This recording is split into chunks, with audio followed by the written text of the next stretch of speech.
सब चिंतनीय हैं, वंदनीय हैं।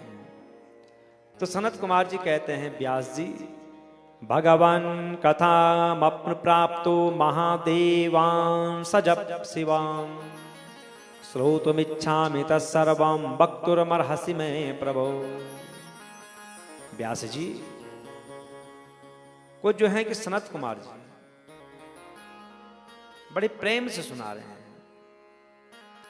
और अब सनत कुमार जी कहते हैं, हे नंदीश्वर, आप महादेव के अंश से किस प्रकार उत्पन्न हुए हैं। अब नंदीश्वर से पूछ रहे हैं, कौन? सनत कुमार जी। नंदीश्वर होते हैं ना, शिवालय के बाहर होते हैं जो।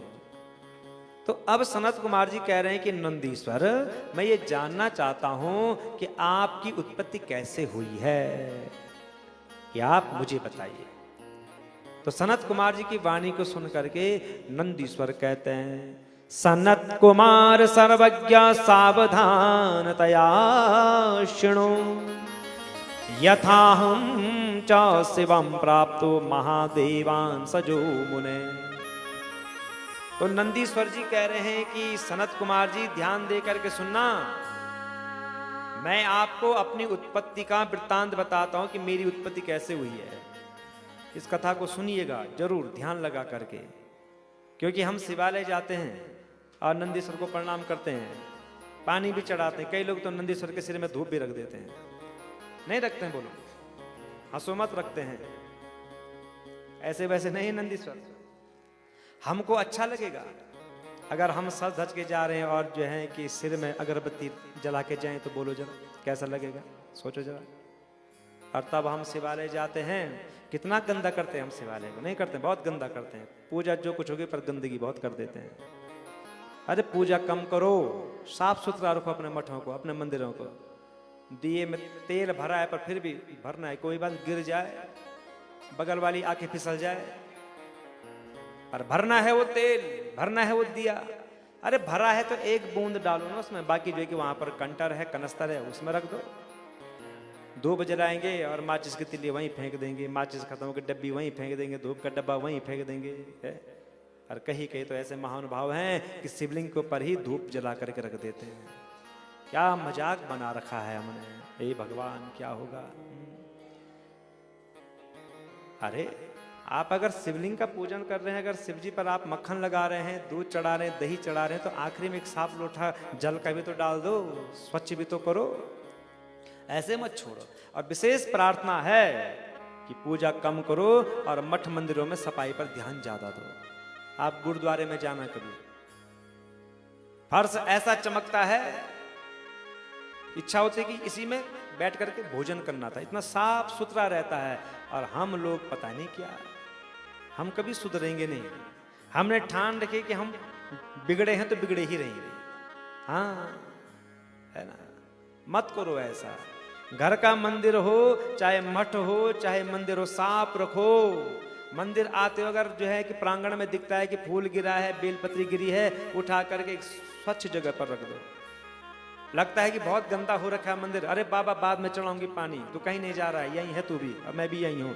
पकड़ो झाड़ू, शुरू कर दो वहां झाड़ू मारना, पोछा लगाओ।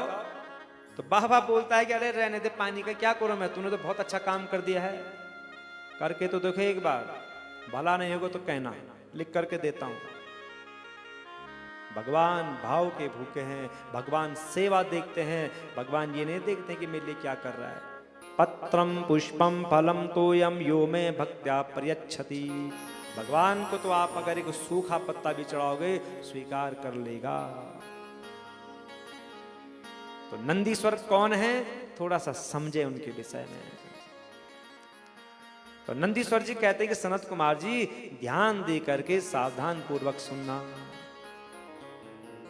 किसी समय उद्धार की अभिलाषा वाले पितरों ने महर्षि शिलाद से आदर पूर्वक कहा कि संतान उत्पन्न करने का प्रयत्न करें। शिलाद से कि तुम संतान उत्पत्ति करो।